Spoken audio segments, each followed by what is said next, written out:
Ng dati na pag sinusundo ko siya sa pag tumatambay siya, okay lang. Pag ako napapadaan lang, parang feeling niya, akala mo lagi... Kasi, kung di mo kasi nasaktan, hindi ko gagawin Ay naku, Rex! Hindi yung ganun, Rex! Hindi yung katwiran! Hindi yung katwiran, Rex! Sabihin mo, talagang naano ka na dyan. Talaga.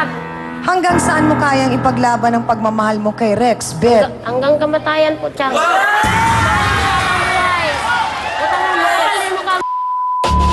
Hindi mo ba narinig, Beth? Sinabi na niya wala siyang pagmamahal sa'yo, Beth. Ano bang mahirap sa Tagalog ko na hindi mo naintindihan? Okay lang po sa akin, hindi niya ako mahal. Basta mahal ko po siya. Ay! Okay lang daw! Kahit hindi siya mahal ni Rex, pero mahal niya si Rex.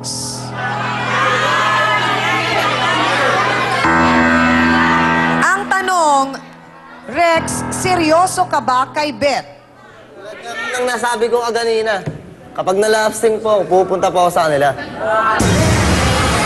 Hanggang doon lang yun, ma'am. Beth, gusto ka naming tulungan. Beth, gusto naming maintindihan ano ba ang nasa sa isip mo, anong nararamdaman mo. Siguro ngayon, pag nakausap ka ng ating trio tagapayo, mas masasabi mo sa kanila ng mas malalim kung ano ang mga sakit na nararamdaman mo. At sana nga, hangad namin ay matulungan kanila.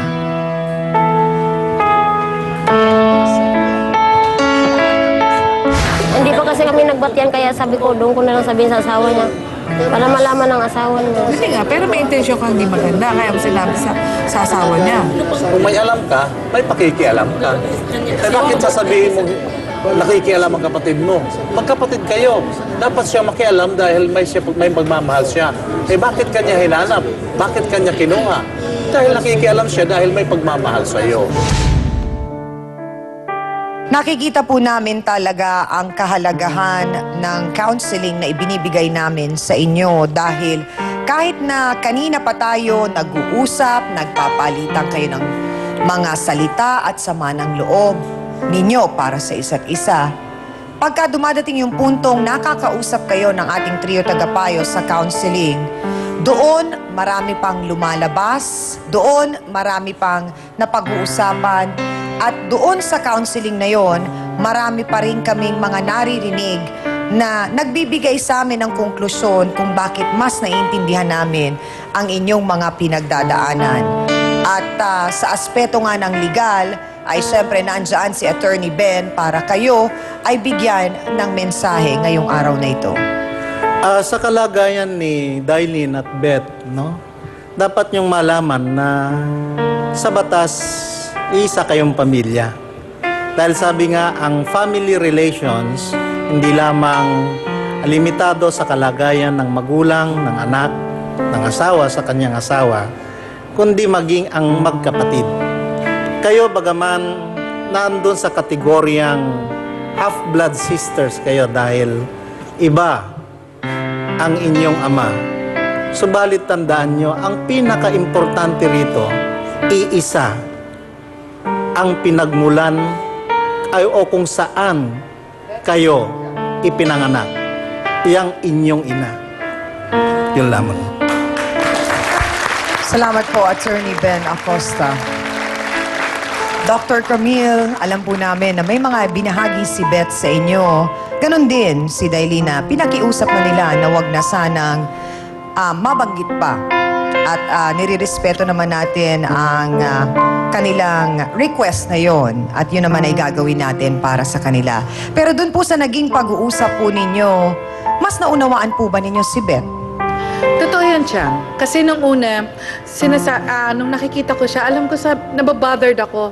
Sabi ko, merong deep-seated na dahilan kung bakit Malalim ganito. talaga. Napakalalim talaga. Sugat ba ito na nagpatibay sa kanya sa maling paraan? O ito ba ang paraan para siya ay maging bato? At siya na rin mismo ang nagbahagi kung paano ang nangyaring ito. At sabi ko nga sa kanya, Beth, gusto kitang tulungan kahit pagkatapos nitong palabas na to, kahit tuloy-tuloy nating i-counsel kasama ng kapatid mo. Bakit? Kasi kailangan maghilom yung sugat na yan. Kaya huwag mo sasabihin na wala kang pakialam. Dahil umpisang-umpisa pa lang nang tumapak ka dito sa Maynila, may pakialam ka na. So sana ang aming show ay maging tulay para magkabati kayo, magkaayos, at kung ano man yung nangyari noon ay mawala na isang tabi yun na maging maayos ang inyong pamilya. Yun lang po. Salamat po, Dr. Camille. Father, ang nakakalungkot talaga dito ay yung bang talagang makapangyarihan ang ating bibig na mahalaga na nagiging maingat tayo sa ating mga sinasabi dahil napakasakit para marinig mo na ang isang tao sasabihan niya ang kanyang kapatid na kahit na mamatay ako, hindi kita mapapatawad. Nasasaad po sa kasulatan ng salita ay katulad po ng espada. Magkabilaan po ang matalim. Kaya minsan ay hindi tayo nag-iingat kung anong sinasabi natin. Yung pala ay nakakasakit na yon. Tayong lahat ay magkakapatid. Iyan ang kalooban ng Diyos. Kaya po bawat isa sa atin ay binigyan ng kakayanan upang magpatawad. Ang Diyos ay nagpapatawad. Tayo tao ay dapat magpatawad din. Salamat po. Maraming salamat sa ating pong trio tagapayo. Beth, narinig mo naman ang mga ibinigay sa iyo ng mga advice, mga payo, mga mensahe ng ating trio tagapayo. Naunawaan namin na may pinagdaanan ka, naunawaan namin na may masakit na nangyari. Pero sana rin, Beth, maunawaan mo na hindi mo kasalanan ang mga nangyari sa nakaraan. At hindi mo rin obligasyon na pagbayaran yon ngayon, Beth. So wag mong parusahan ang sarili mo. Lahat tayo kailangan nating maging matapang para lumaban sa laban ng buhay, pero hindi naman natin kailangan magtapang-tapangan. Matapos ang lahat ng sinabi ng tagapayo, hindi mo pa rin patatawarin ang ate mo. Hindi po. Yung ko sa kanya kung patawarin niya ako. Basta ako ayaw ko talaga. Nako, Dailin.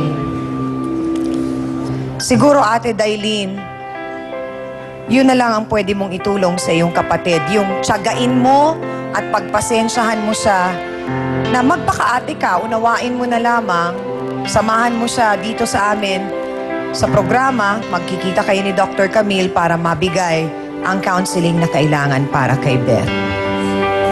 Ngayon, dito naman sa problema ni Josephine at ni Rex. So, paano na ngayon, Josephine, ang kalagayan ninyong dalawa? Ha? Umuwi na po ako sa nanay ko. Tsaka ayoko na rin sa kanya. Tama na yun. Basta para sa bata na lang ang iniisip ko ngayon. Ang baby namin. Bigyan niya mama ako ng pagkakataon na may ayos yung pagkakamali ko. Kahit isang pagkakataon lang para maayos natin yung problema natin. Hindi na, Rex.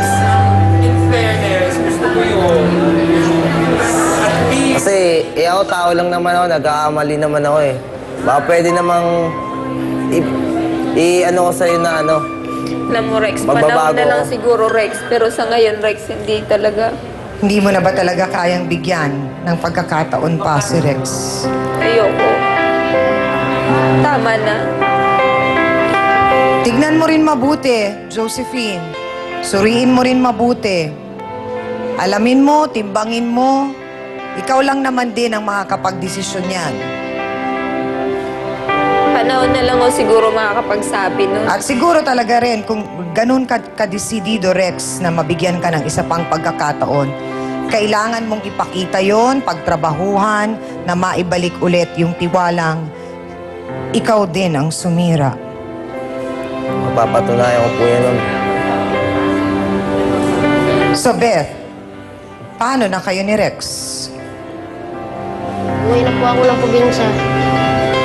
Nalayo na po ako sa kanya. Okay lang po sa akin kahit hindi niya ako mahal. Nalayo na lang ako sa So, mag-iwalay na rin kayo ni Rex. Opo. Siguro, Rex, bago man lang kayo maghiwalay, Abay, humingi ka man lang ng sorry sa mga taong nasaktan mo ang damdamin. Sana magpatawad mo ako sa mga nagawa ko sa'yo.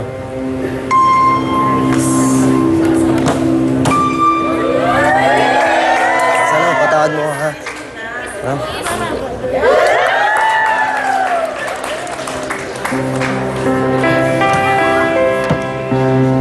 Sana rin maunawaan mo, Rex, na hindi ganon yun kadali, ha?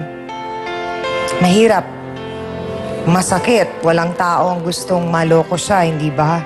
Kahit ikaw man din ang lumagay sa lugar ni Josephine, mahirap. Sana maunawaan mo pa siya. Dailin, nakikita ko yung lungkot sa iyong mga mata. Alam ko nahihirapan kang tanggapin ang desisyon ni Beth. Pero ganun pa man, meron ka pa bang gustong sabihin sa kapatid mo? Basta sa akin, Bet, wala na yung Bet. Bilang ate mo, kaya naman kitang patawarin eh. Nasa iyo na rin yun. Hindi Buksan mo lang yung kayang puso mo, patawarin. makilala mo rin ako bilang ako. Hindi kitang kayang patawarin kahit kailan. Wala naman ako malalim na kasalanan sa'yo, ikaw pa nga itong naninira sa akin eh. Kita Kung ayaw mo pakialaman kita, ikaw bahala. Basta okay na tayo. Beth, sa palagay mo ba darating ang araw na mapapatawad mo ang ate mo? Ano ba ang kailangan ang makausap mo si nanay?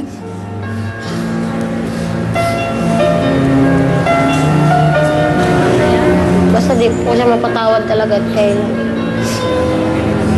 Sige, Beth. Rirespetuhin namin yung desisyon mo at tatanggapin namin yan kahit masakit sa aming kalooban at nabibigla kami sa desisyon mo. Hangad pa rin namin na sana makapunta ka kay Dr. Camille, mabigay ang counseling, Dailin, at matulungan namin kayo kahit paano, kahit tapos na ang pagbisita nyo dito sa amin sa programa. Hangad namin na maging maayos pa rin ang buhay ninyo. Maraming salamat po. Amina na po tayo mga kapatid, mga ka-face-to-face. Marami na naman po tayong natutunan sa ating pong issue ngayong hapon. Maging kakampi sana natin hanggang sa huli ang ating pong mga kapatid. Kung may sama ng loob at hindi pagkakaunawaan, agad sana itong pag-usapan nang hindi na umabot sa awayan. Maging maingat din po sana tayo sa ating isusumbong o ipagkakalat, lalo na kung wala naman tayong malinaw na ebidensya. Isipin natin na bawat hindi totoong balita at paninira ay pwedeng may masaktan at lubusang maapektuhan. Maging maingat din po sana tayo sa pakikipagrelasyon. Siguraduhin wala po kayong masasagasaan kung ikaw ay magmamahal. At para po sa ating face-to-face, heart-to-heart thought for the day, bago mo kalkalin at ipagkalat ang kasiraan ng iba, siguraduhin mo lang na naitago mo ng mabuti ang sayo. Maraming salamat po mga kapatid. Sa inyong talagang suporta po sa amin, mapahapon o umaga, lagi po kayong nandyan. Salamat din sa aking co-host na si Hans Mortel. Sa Dance Squad, B1 at B2, alam kong napagod kayo. Thank you. At sa ating pong mahal na trio, tagapayo, ang ating pong mga sausawero at sausawera, at sa ating pong mga bisitang, alam mo namin kahit medyo malungkot ang naging resulta, salamat pa rin po dahil nagbahagi po kayo ng kwento ninyo at nagtiwala sa aming pong programa. Muli, ako po ang inyong pambansang kapitana, ang inyong Chang Ami, na hindi po magsasawang magpaalala sa inyo na ang problema pwede mong tawanan, pero hindi mo yan dapat talikuran. Kaya kung may problema ka, harapin mo, pag-usapan natin yan. Para po sa inyo to, mga kapatid. Ngayong Martes, pamangking inalila raw ng bilas, nangalmot at nag-alabusika. Bang bakit kasama namin gusto nila? Gusto nila gawin nila akong alila? Hindi ka tulong ang tawag daw pakikisama sa biyanan nyo. Lantak ka niya papasok dun sa kwarto. Kung hindi ko... Naku, Bibi, huwag kasi sinungaling mga walang kabila. Bakit ka hinimatay? Kaya hindi magkakaroon sa baon ng kilikili mo. Shahin, sumugod, gustong makisali sa talakayan sa stage. Umayag na nga ako na doon na lang ako manood. Apo. Pero unfair naman yung ginawa mo, Irene. Paupuin na natin si Tapos kalmado. Face to face. Ngayon